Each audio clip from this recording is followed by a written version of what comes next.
keep your eyes open.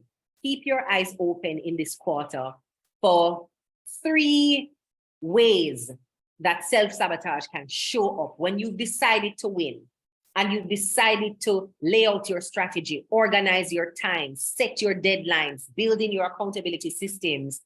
The proclivity to self-sabotage will not just go away. The ability you have to stand in your own way exists perpetually. You'll always be able to stand in your own way. So what I want to share with you, I wanted to share with you some things to look out for on this journey in Q2 that might be a hint that you could still be standing in your way and preventing your own success.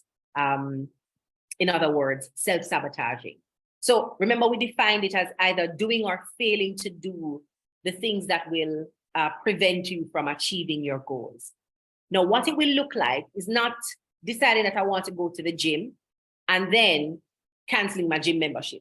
It's not that obvious that you're self-sabotaging. Sometimes it will take the form of perfectionism. So telling yourself, I am not good enough. My self-esteem is too low. I don't believe enough in myself. Lowering our self-esteem increases the feeling of failure. And the fear of making a mistake is going to paralyze you from taking action.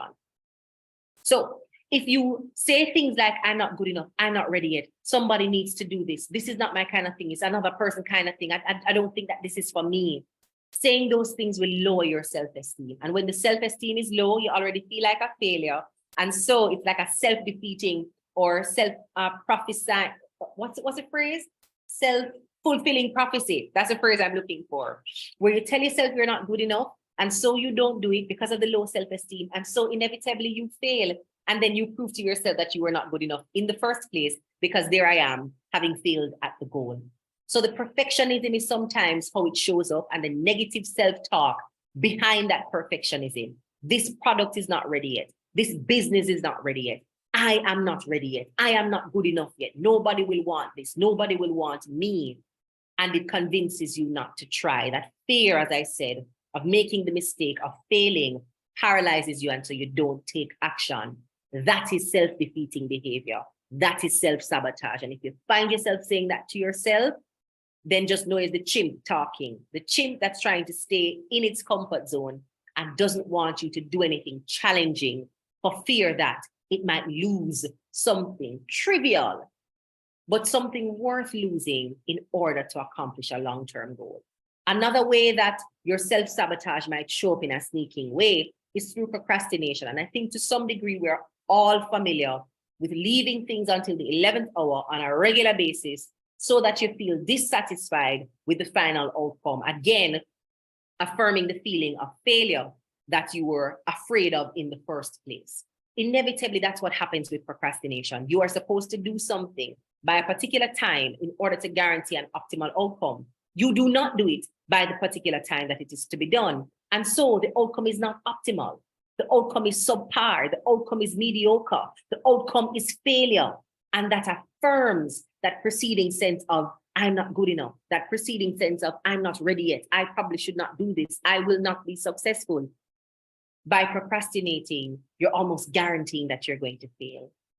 And some researchers have found that people who self-report as procrastinators are more prone to stress. So the time that you're wasting or deciding not to use towards accomplishing the goal increases your stress. And then when you fail at the task, you are again stressed out. And they also are more prone to anxiety and depression. And you can see the relationship between having a goal, failing to meet the goal, or doing the work that's required to accomplish the goal, and then becoming anxious. What is my life going to come to? Am I ever going to accomplish anything? Will I win? Will I fail? Is this where my life will be stuck? Building up the sense of anxiety about what is next for you and making you feel depressed about where you are, what you have, and who you are. So don't allow procrastination to feel like it's just a little time that you're adding to the process. It's just a little weight. There's a scripture that says a little more sleep and a little more slumber. Don't allow yourself to sleep a little bit and slumber a little bit. Because before you know it, you end up in a place where you are stressed out, you're anxious, you're depressed, and you're confirming these initial feelings of being a failure by failing. as a result of procrastinating, by underperforming, by being subpar and mediocre, by having your work picked apart and criticized for not being at a particular standard and level, not because you couldn't do it, but you didn't give yourself enough time to get it done well. And then another way that your self-defeating behavior might sneak up on you is through disorganization. So failing to plan from the night before, failing to plan before you begin an activity, and always being late is sometimes evidence of a failure to plan the time that it will take you to move from point A to point B. I'm a recovering late bug, and I had to recognize and admit to myself that a part of being late and being disorganized was an expression of self-defeating and self-sabotaging behavior. The things that I was late for are things that I did not feel I was prepared to deliver on. The meetings, the sessions that I'm late for are the things that I did not take the time to prepare effectively for. And so I'm disorganized in terms of the time that I can leave, in terms of the things that I'm doing before, so that I can feel a little more ready. So being late, missing deadlines, missing opportunities because you're unprepared, feeling like your life is cluttered and your home is cluttered, increases cortisol in the body, which is related to stress and feeling that things are out of control. And what do we do when we think things are out of our control? We let them go. If they're out of my control, why should I try?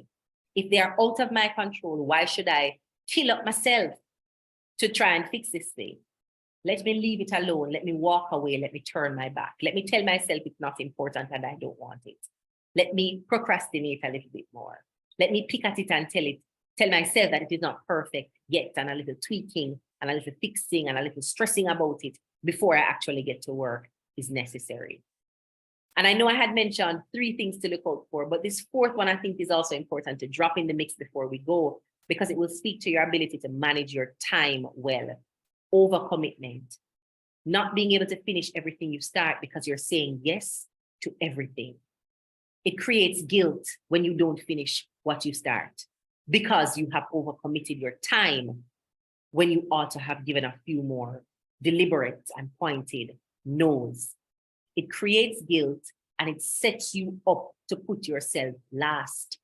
Because if you have overcommitted your time for people's work, for people's projects, for people's priorities, you end up deprioritizing yourself so you can treat with the guilt you feel or might feel for letting somebody else down.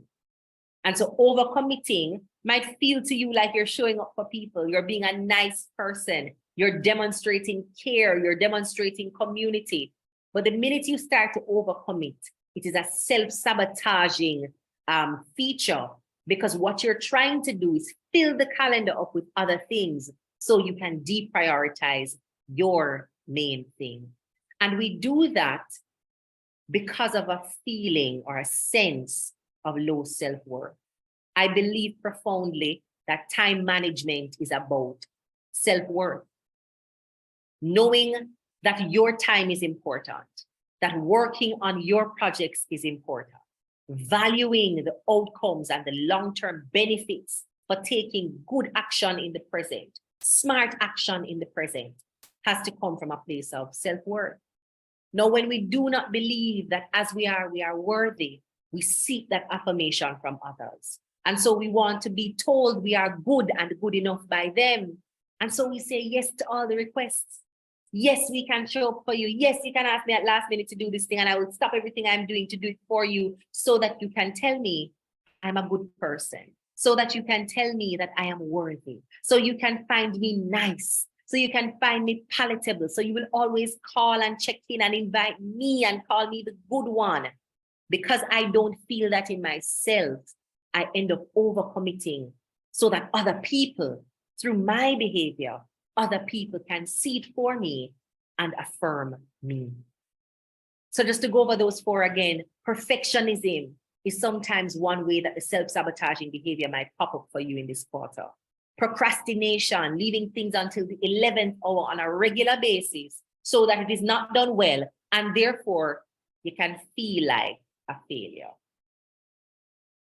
Disorganization, again, sometimes related to procrastination because you end up being disorganized if everything is left until the last minute.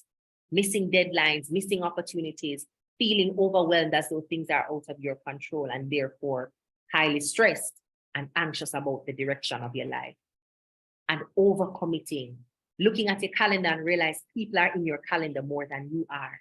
You're making more time for them and their things than for your things, perhaps seeking out their validation, them telling you that you are a good person, you're smart, you're wise. So you do all of that for them to see you and to affirm you. What will help us to overcome these behaviors is self-regulation. One, restricting the freedoms.